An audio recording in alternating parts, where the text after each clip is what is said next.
So, welcome to another episode of The Rest is Politics with me, Alastair Campbell. And with me, Rory Stewart. And there is a lot to get through, Rory. I don't know quite where we start. You've got strikes, you've got the teachers joining in, you've got this massive row going on between the UK government and the Scottish government over gender laws. You've got the government bringing in more curbs on protest. We just had last night another Sunak climb down on the online harms bill. We've got another crisis at the Met. We've got some progress, I think, on the protocol in Northern Ireland, but with the ERG still on manoeuvres. And we've got the dumping of a ton of legislation in the retained EU law bill. And we've got the little matter of Nadeem Zahawi's tax affairs. And that is just the domestic UK. Because for our many listeners around the world that are interested in other subjects apart from these, there's amazing things going on. There's Biden with his papers. Mm-hmm. There's Afghanistan, where the crackdown on women is getting more and more extreme. There is the resignation of the German defense minister, slightly hapless figure. And indeed, new news on Chinese demography. So where would you like to start us? Well, they've just announced the new defense minister in Germany. What a name, Rory. He's called Boris Pistorius. Now, that's a very, very unfortunate Christian name, obviously, Boris. Anybody who's called Boris in politics, that's an immediate advantage, and Pistorius as well. But yeah, we can maybe do that.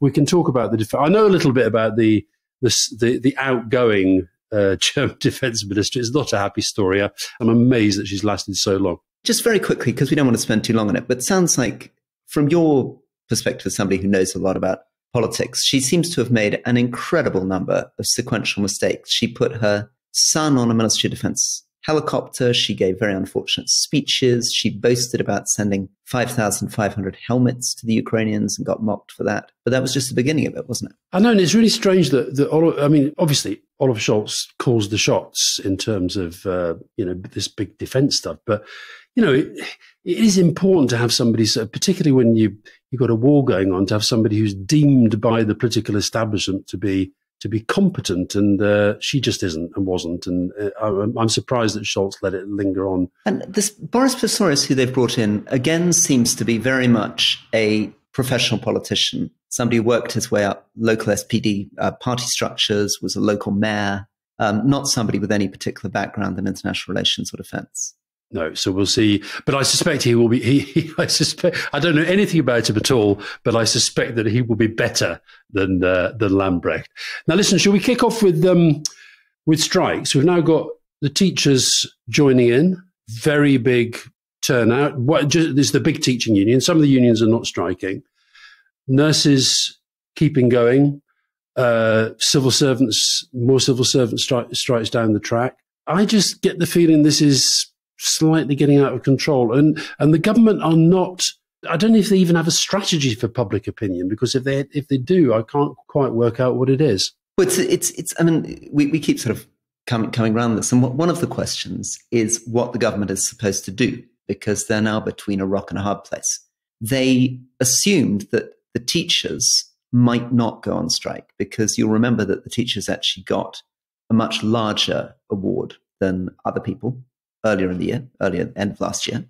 And in fact, the increases that the government committed, there was another 2.3 billion put into education. So per pupil spending is one of the few areas where the government's about to get up to the 2010 Labour levels again in a couple of years. So they were hoping, I think, that whereas there's been huge pressure on nurses' pay and these big strikes around the RMT, they thought that the pay awards, which was the biggest cash increase in 15 years, which were given to teachers a few months ago, might mean that they weren't going to face a strike. But in fact, what's happened, of course, is inflation, which means that even though there was this between 5 and 8.9% pay increase, in real terms, teacher salaries, of course, are dropping like everybody else's. And I mean, I saw a tweet from Robert Peston last night. It said, here's why more than 90% of the teachers voted to strike. This is the NE union. Why there are such desperate shortages of teachers in important subjects. At the end of the Labour government, 28-9, teachers were paid 1.67 times the national average salary. Today, 1.4. So they are seeing a pretty catastrophic real terms drop in their living standards. And, Rory, sorry to keep banging on, but I think we have to go back to austerity. This is a big factor.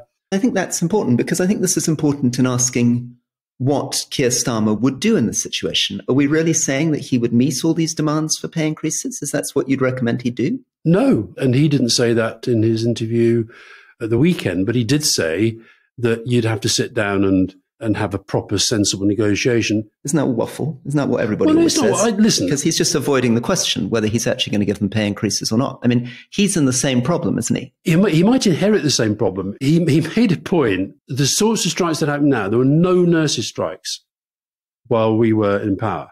That meant that the nurses broadly felt happy. Likewise, the teachers, most of the time, yes, we had some difficulties with the teaching unions, but actually the teachers, by and large, most of the time felt that they had a government on their side. And I think that what I think Labour have to do is set out how they're going to have a strategy to grow the economy and make clear that they're going to support, investment in the health service and in education. But the big thing that's been lost here, I just don't understand. I keep going back to what the government are trying to achieve, because they've got a massive recruitment and retention problem, right? Is it going to be helped? Let me just ask you this question, Rory. Do you think it is going to be helped by them now ramming through at sort of absolute breakneck speed, this legislation that effectively is, in some circumstances, for some people, going to take away the right to strike? That is what they're doing. How is that going to help? Let's explain that legislation first, so people can understand what they're doing there, and then let's come back to this question of what you think Keir Starmer's going to do. If we're going to be fair on the government, we've got to understand the context, which is obviously huge pressures on public finances, rocketing inflation, and a very difficult question when you've awarded between 5 and 8.9% pay increases to teachers, whether you're going to give them more pay increases, when there are many other people in the public sector asking for it. We had this, we launched our new series last week with our interview with Michael Heseltine, and he was very interesting about this. You didn't say what it was called, Rory. It's called Leading. Was the listener who didn't know about it supposed to know that, or will we be able to tell them? I'm going to give you 10 seconds to promote this, and then we'll come back to Heseltine's point. Okay. It was The Rest is Politics has branched out with a new podcast called Leading, in which we interview leading figures from politics, sport, business, and elsewhere. I was really taken with the interesting question of, saying to Michael Heseltine, what would he be doing in this situation? And of course, he's often seen, because he was a big Remain campaigner, as somebody of the center, but he's not really. He's in many ways a right-wing conservative. And of course, his initial response to this is, there is no way that the government can give in to these demands, because if they do, it ripples across. It's often, if you read the articles in newspapers, they say, it wouldn't cost the government very much just to give this to the RMT or just to give this. But of course, Heseltine's point and his experience goes right the way back to the 60s and 70s. Is when this gets rolling, once you make a concession to one group, you end up making concessions to everybody else. He was basically saying tough it out. Basically saying tough it out, yeah. I think that's becoming unsustainable. And I think that it was interesting. Your friend, the one you think should be Prime Minister, Gillian Keegan, was on the radio this morning. I didn't think she was very effective, I have to say, Rory. She was terrible on the gender stuff. She was awful on Dean Zahawi's tax affairs, where she sort of pretended to know what was going on. And on the strike, she was really just saying, well, it's all very difficult. It's all very unfortunate, but they are going to have to concede something somewhere in this. Otherwise, because they're not winning the battle for public opinion on this. To go back to this legislation thing, I think this is making it worse for them. First, I don't think it's necessary. I think it's a huge distraction. And they keep making this point. They're saying that we're getting in line with France and Germany and other European countries. No, they're not actually, because they may have minimum service level agreements, but what none of those countries have is legislation that says, if you don't abide by the minimum service levels, then you are going to lose your job. Can I just for listeners, explain what the legislation is? So the legislation is saying that for blue light services, particularly fire, ambulance, there needs to be a minimum service level agreed. And this is something that already exists, for example. It was something that exists in relation to prison officers. Yeah. Prison officers have to abide by pretty clear rules, because if they go on strike in the way in which currently teachers could go on strike, you could end up in a very serious situation in prisons where nobody's feeding the prisons. So the question is, what counts as an emergency service where you want to have these minimum service level agreements in place? So that's supposed to be happening around fire and ambulance. They're saying with health and education, they're going for voluntary agreements, which in fact is something that the nurses have already done, although ambulance workers didn't do, which is voluntary agreements on how much provision they're going to provide during a time of strike. Otherwise, obviously, lots of people die or you have no idea whether you're going to get assistance.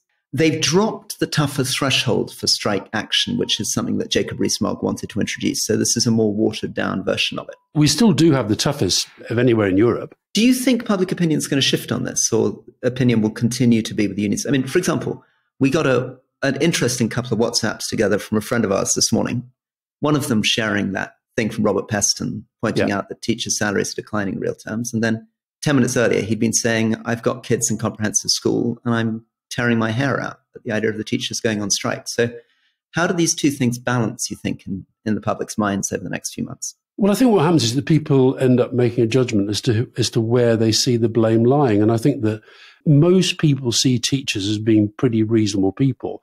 People definitely see nurses as being reasonable people. Every time I see a minister at the moment, they say, all we're doing is bringing this in line with other European countries. The first thing is to say, in France, for example, collective bargaining coverage in France is 95%. In Italy, it's 80%. It's 27% in the UK. The other thing is that union rights, trade union rights, are actually contained in the constitutions of France, Italy and Spain. And the other thing, they keep sort of... But Alastair, just to challenge on that, I mean, without kind of getting to too much to Daily Mail cliches, but I guess there will be many, many voters in Britain who don't see France and its trade unions as a great model for Britain. In fact, many people in Britain would think the trade unions are out of control in France. No, my point is, though, that but I'm actually coming at this from a slightly different angle, Roy. The government keeps saying that all they're doing is bringing us into line with Europe. My point is, no, they're not, because we already have amongst the most draconian restrictions on the right to strike. And they are being very vague about how high these minimum service levels are going to be set. So, for example, if they say, OK, well, the minimum service level is going to be 80% of the normal service, then you might as well not have a strike in the first place. Presumably, you agree that it was right that there's minimum service levels for the police, for prison officers, for the security services. But of course, the prison service used to be able to strike. We had to change that. No, but when we had the recent strikes, for example, I've got friends who work in the health service. In the recent strike, there was a discussion about minimum service level. You also saw in some cases where people were on picket lines and they heard about ambulance drivers and they heard about cases where people, and they left the picket line. I think the government is creating a distraction here that it doesn't need to do. It certainly doesn't help them in relation to recruitment and retention. And I think the whole messaging is basically trying to make an enemy of people who are working in the public services. It's a mistake. Let's move on to devolution. So there's been this very interesting case, which is that Nicola Sturgeon and the SNP in Scotland have introduced legislation which is going to make it easier for people to self-identify. Transgender legislation. So self-identifying your gender. So they're going to drop it down from 18, where it is currently, to 16. They're going to take away some of the requirements, including medical examination, to do this. And the UK government has stepped in and said they're not going to accept it and that this isn't a power that has devolved. And it's been very interesting, I think, in two ways. Firstly, quite clearly, the way in which Nicola Sturgeon wants to frame this is the fight for progressive Scotland against Rishi Sunak. So she keeps calling out Rishi Sunak and portraying it as a culture war being led by Rishi Sunak against her. But that's made a little bit more complicated by a couple of things. Firstly, by the fact that 2/3 of the Scottish public appear in opinion polls not to support what she's doing. And secondly, by the fact that Keir Starmer has said that he disagrees with legislation himself and appears to be taking Rishi Sunak's side. I don't know if he's taking Rishi Sunak's side. He said he's got concerns about lowering the age. But look, I think this is so complicated. And it is a fascinating area on many levels. The gender identification issue is clearly one of those subjects that arouses real passions on both sides. But I think to be fair to the Scottish Parliament and the Scottish Government, and I actually mean the Scottish Parliament here, I think, the Scottish Parliament, I think, did an incredibly rigorous job in the approach that it took to this piece of legislation. And including with input from the Conservatives, from Labour, from others. And then in relation to the devolution question, and this is called a Section 35, which has never been used before in the 2 decades since the Scottish Parliament was created. And this is where the UK government sees, if you like, a conflict between the devolved administration's law, as passed in this case, a devolved issue, gender recognition, and sees a conflict with the Equalities Act, which is a UK matter, reserved for the UK. Now, I think when you were in government, if I'm right, or it may have been post your time, but I think it was when you were in government, this issue was being looked at closely by the UK government. It seems to have been sort of parked for some reason. And meanwhile, the Scottish government was going ahead with doing what is now done. And I just find it odd that it's only now that this has become such a big deal for the UK government. Why it couldn't have been resolved while this was going through the Scottish Parliament. There's the fact that people like Keir Starmer genuinely disagree with it. So Keir Starmer said that he doesn't think that you should be dropping the age from 18 to 16 for transgender identification. So he disagrees with it in principle. But I think there's a bigger subject, which is the question around whether there should be the same political and civil rights throughout the United Kingdom. What do we mean by devolution? Do we want to end up with a situation like the United States, where every state has a different set of political and civil rights? Or do we want to be in a situation where a citizen of the United Kingdom has equal rights across the United Kingdom? And I think that's quite an important thing to think about. I think I would argue that I would like a situation where citizens across the United Kingdom have the same rights, where it's not that you end up being able to do something at 16 in Scotland, which you can only do at 18 in England. I'd like the civil and political rights to be the same. But that's because you're a unionist. Now, I'm a unionist, but I also think that the point of devolution is actually in some circumstances they should be doing things differently. Now, I suppose because the devolved issues that are most focused upon, crime, transport, health, education, it's obvious that if you're talking about the education system, there's a Scottish school, and that's the Scottish government is responsible for that. There's a Scottish hospital. With this, it's because we're talking about an individual, something that affects an individual who might move between the two. Yeah, and I also find it a bit frustrating because I think one of the things that is great about devolution, and one of the reasons I believe in local mayors, is I like the idea of people being held accountable directly by citizens for their performance. So what I love about devolution is exactly things like education. And I think the debates ought to be, why is Scotland performing much worse than England on education? Oh, Rory, that's just a political point. That's not a principal point. Yes, it's a political point, but it's a point about performance. And I think one of the things that's interesting about Nicola Sturgeon is that she often wants to shift away from the question of how education is performing or health is performing or drug rates are performing in Scotland, off the stuff that she's actually responsible for administering, onto questions like transgender. You say that the thing you love about devolution is that things can be done differently, and we have the political system that we have. For the Greens, for example, in Scotland, this was an absolute red line for them to get into the coalition. I also think it's fair. I mean, Nicola Sturgeon's really quite passionate about this issue. Well, I think that's fair enough. But she's passionate also about independence, which I disagree with. She basically thinks she should be able to do everything in Scotland. She doesn't believe in devolution at all. She wants to push the envelope on everything. So you've got to draw the line sometime. And the fact the Green Party has made a red line of something which they may not have the legal power to do isn't a reason to concede it to them. No, I'm not talking about concession or not. I'm simply saying that is the problem that you're wrestling with here, and that sometimes I wrestle with, simply not the fact that because we're against independence, we're not settled in the way that we adapt to the fact that Scots do want to do things differently. And the fundamental point here, and this will be resolved in the courts. Obviously, I can't see how this is going to be resolved other than in the courts now that the government has announced what it's going to do. So the question then simply becomes, what do you do when you have an apparent conflict between an issue that the Scottish government said is devolved and which the UK government says is reserved? That's where we've got to. And I guess I do think there's an awful lot of politics here. I think the government is slightly playing politics with this. You've got to think about it both ways. So here's a case where they're doing something progressive. Imagine if the devolved government started doing something regressive, right, which was curtailing rights. Imagine they wanted to lift from 18 to 21, the age that you needed to be to self-identify to transgender. You'd be much more uncomfortable with that. Or imagine they wanted to restrict abortion rights. Now, this question of how much is devolved or not is at the heart of Roe versus Wade, and that Supreme Court decision in the United States about how much states have the right against the federal government to determine the political and civil rights of their people. I would much rather that those things are held at a federal United Kingdom level than devolve down, because it sounds fine when these governments are doing things that you broadly agree with, the devolved governments that are progressive. But if they started doing things that were conservatively regressive, I think you'd be much less comfortable. Every time I say anything about this trans issue, I've noticed this particularly on social media, it's so difficult to have a kind of nuanced, balanced debate about this. And I think when you throw something as provocative as the devolution settlement into that mix, I think it becomes very, very difficult. And she's got this whole sort of thing, because J.K. Rowling is up in Scotland and a huge figure up there. She's a big part of this debate now as well. But that's why I worry that what the UK government here is doing, when it could be resolving the issue, that process within the UK government debate just seems to have vanished. What is actually happening within the UK government about resolving this issue?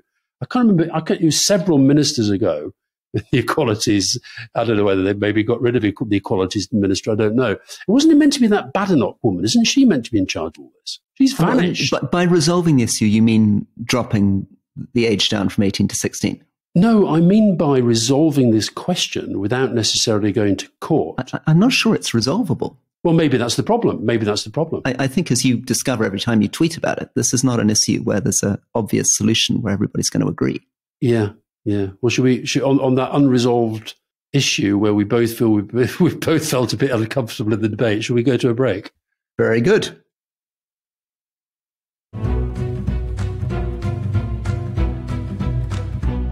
Welcome back to The Rest is Politics with me, Rory Stewart. And me, Alastair Campbell. Where do you want to go, Rory? Afghanistan, I think. I mean, I think it's something which has been a slow burn horror. When Kabul fell, which is now about 18 months ago, August of 2021, people were surprised that things were not more horrifying. Taliban took over, and broadly speaking, there weren't that many replies or killings. Security in many ways improved. You could travel up and down parts of Afghanistan that I hadn't been able to travel through for 15 years.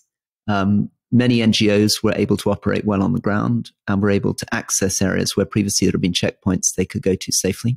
Then Afghanistan went through a horrifying winter where people were on the edge of starvation and selling their own organs in order to pay for food for their children. But by the middle of last year again, things seemed to have settled down, and the Taliban, although theoretically were meant to be cracking down on these things, in practice, women continued to work in NGOs, women continued to be able to go to university, although there were problems from going to high school, they continued to be in primary school. And suddenly, since December, things have got much, much more conservative and regressive. So first it was announced that women could no longer be in university, and there was some very courageous walkouts, both by women but also by men, walking out of university exams, ripping up their diplomas on television in protest at this. Then an announcement that women couldn't work in NGOs, which has now caused another problem, which is a loss of the big international NGOs and aid agencies have stopped operating in Afghanistan, meaning that aid supplies aren't getting through. And at the heart of this is a fight within the Taliban government, a fight between the more sort of military faction, which paradoxically turns out to be more moderate. So that the guys that were going around shooting the guns and blowing up the bombs over the last 15 years have tended to be the people more open to talking to foreigners, more open to making concessions on women. The real conservatives are not the military leaders, but the clerics, and in particular, the supreme leader, who, a little bit like the supreme leader in Iran, has representatives in every ministry, isn't the prime minister, sits in Kandahar, not in Kabul, so a long way south, is prided on his religious education, and has basically, it seems, overruled the cabinet and the prime minister to push through these unbelievably conservative policies. What do you know about this MP who was killed, and what was the background to that? Well, we're still trying to look into this. So this is Mursal Nabizada, who was a female MP elected in 2019 under the last dispensation, one of the very few female members of parliament to remain in Afghanistan, which was a very courageous thing to do under Taliban rule. Some people have done it. Former President Karzai, for example, is still in Afghanistan. Very brave thing to do, because the last time the Taliban took over, they hung the former president from a lamppost. So there are these very courageous people doing this, and he was a very controversial man, but the courage he's showing, and indeed that Mursal Nabizada was showing, is remarkable. And now she's been killed. She was killed. Her bodyguard was killed. Some of her guests were injured. But what exactly this attack was and why it happened is not clear. And somewhere in the back of the story is the Islamic State, because if the Taliban are awful, ISIS are far, far worse, and they remain the major threat to the Taliban in Afghanistan. Do we know whether she was killed precisely because she had been a woman MP? Almost certainly. I mean, I think it's possible it's a family dispute, but it's much more likely she was killed because she was an outspoken female MP who remained in Afghanistan. No, I think what's happening in Afghanistan, and the fact that there's so little attention on it. We say this every week. These things, terrible things happening in different parts of the world. That, you know, when you think about when the withdrawal from Kabul happened, when the whole focus was about, you know, what we were going to do to help people who'd helped us, most of whom are still there. I saw the stats on the ones that we've actually managed to get out into the UK. It's minimal. It's pathetic.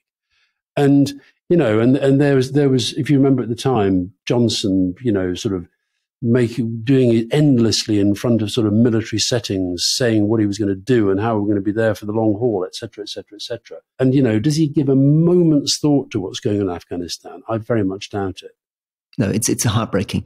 You also, I think, were looking a bit at China. I think it's the New York Times today has got a piece sort of focused on what it calls a kind of sense of multiple crises that are happening. The economy not growing in the way that they've been wanting and hoping and expecting. Population down for the first time in several decades. They're going to have the same problem that we're facing of how do you kind of look after aging population with when you don't have the birth rate to match. And then the other thing I noticed was this protests by people who had been employed as part of the COVID testing. Because, of course, when we had the zero COVID policy, that was a pretty big labour market. And now it's gone. And it seems to be that they've just sort of, zero COVID is gone. And they're doing what they do. So there's an awful lot of people who suddenly find that they don't have a job to go to. So I think we sometimes have a sense of China as being this kind of just power that's just going on and on and on. But I wonder if, you know, given that it's very hard for the media, for our media to sort of genuinely to let you know what's happening there, I wonder if the fact that there's so much of this stuff sort of seeping out, whether things are maybe worse than the Chinese image. 100%. And growth in general slowed, as you say, down to 3%. And even that's probably pretty optimistic. Yeah. And this story on population is amazing. For the first time, China's population is dropping. It's dropped by nearly 1 million people in a year. Yeah. And this is 10 years earlier than it was supposed to happen. It's made complete mockery of all the demographic projections from the 1970s onwards. Put it in context, over the next 10 years, as the Chinese population will continue to fall, the British population is likely to grow by about 2 million people. But that is because the Office of National Statistics is predicting that we will have 2 million people immigrating to the United Kingdom over the next 10 years. So almost all the growth in the United Kingdom will come from immigration over the next 10 years. Our population will go up to 69 million from 67. Is there going to come a point when India becomes the most populous country on earth? Going to overtake China relatively soon, yeah.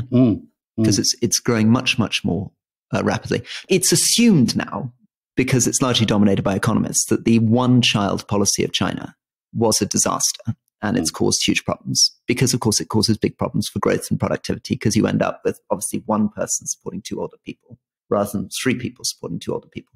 But at the time, I think you could make very, very powerful arguments in the 70s and 80s that population seemed to be a real threat to the global environment, that it would be very difficult to provide and feed for the number of people, and that the world population needed to begin to stabilize, that it couldn't continue growing 10, 20, 30 billion people.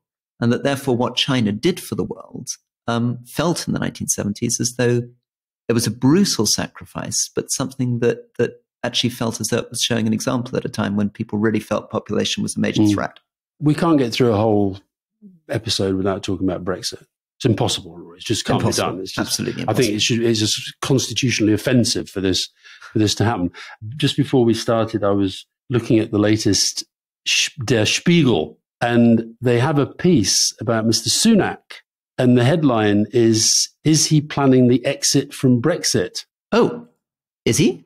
No, he's not. He's not remotely, because, of course, unlike Johnson and Truss, he's a true believer. But what I think it reflects, and I've been picking this up elsewhere in relation to Northern Ireland and the protocol, is that I think Sunak is he's definitely trying to get on relations on a better footing with the major European powers. He's got his summit coming up with Macron quite soon. But obviously this protocol thing has to be fixed. And he seems to be wanting to do one or two things, which to us I think are going to sound fairly minor, but which do signal an intent to change things in a way that Johnson, the ERG, will not be happy.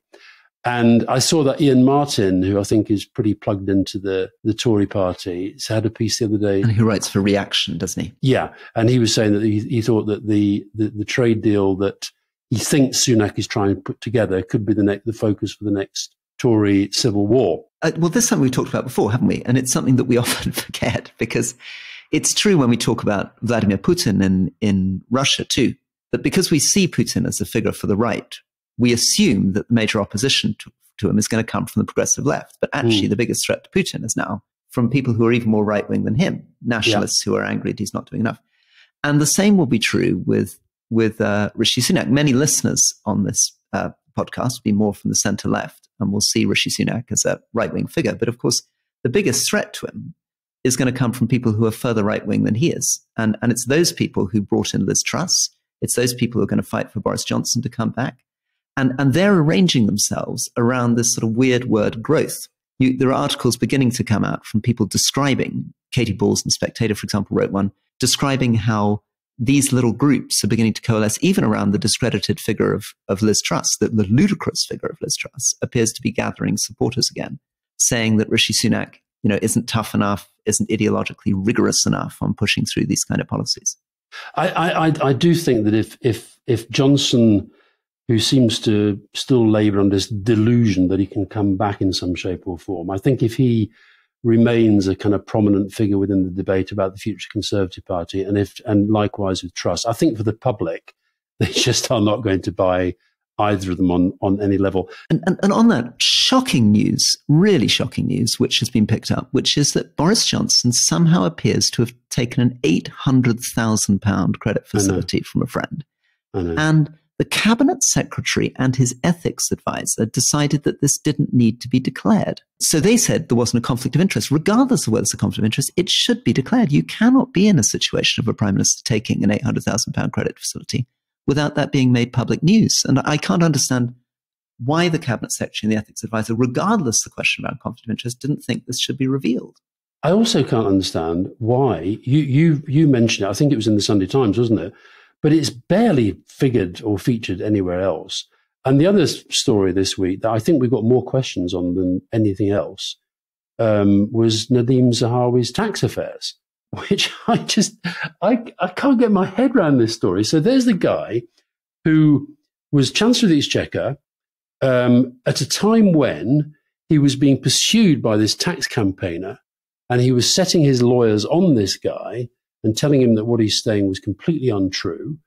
But it now appears that he's done a deal. He's done a settlement, paying several millions to the taxman to resolve what clearly is some sort of dispute. And there's nothing on the news about it. There was a question asked of your friend Gillian Keegan about it this morning on the Today programme. And you've made the point before, and I've thought about it a lot since you said it, and I think you're right. There's just sort of such a low level of expectation as to what standards in government are going to be. There's also, I think, something to do with the weird way that algorithms work on social media. I mean, there are articles about it. I've been reading articles in The Guardian. I've been reading articles elsewhere. But they're not particularly promoted high on the websites. And this is also something to do with this weird system, which I also, when Africa correspondents push back against the saying there's not enough reporting on Africa, they make the same point. Yeah. That their editors are looking at how many hits and likes they're getting. No, but I think what happens is that unless you have particularly the right-wing papers smashing it out on their front page every day, it doesn't get picked up by the broadcasters. If it's not on the broadcasters, it doesn't really connect with the public. There is another thing we should talk about when we've got a bit more time, which is this whole question of MPs, how much they're paid. So Gary Lineker, who's the man behind our podcast, weighed into the question of whether MPs should or should not be paid more, which is something that really irritates the public. I think he's on the side of them being paid more.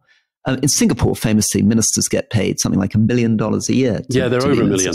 Over $1 million. So I've always been interested in the idea of whether if we reduce the number of MPs from 650 down to 100, whether we couldn't actually pay them more.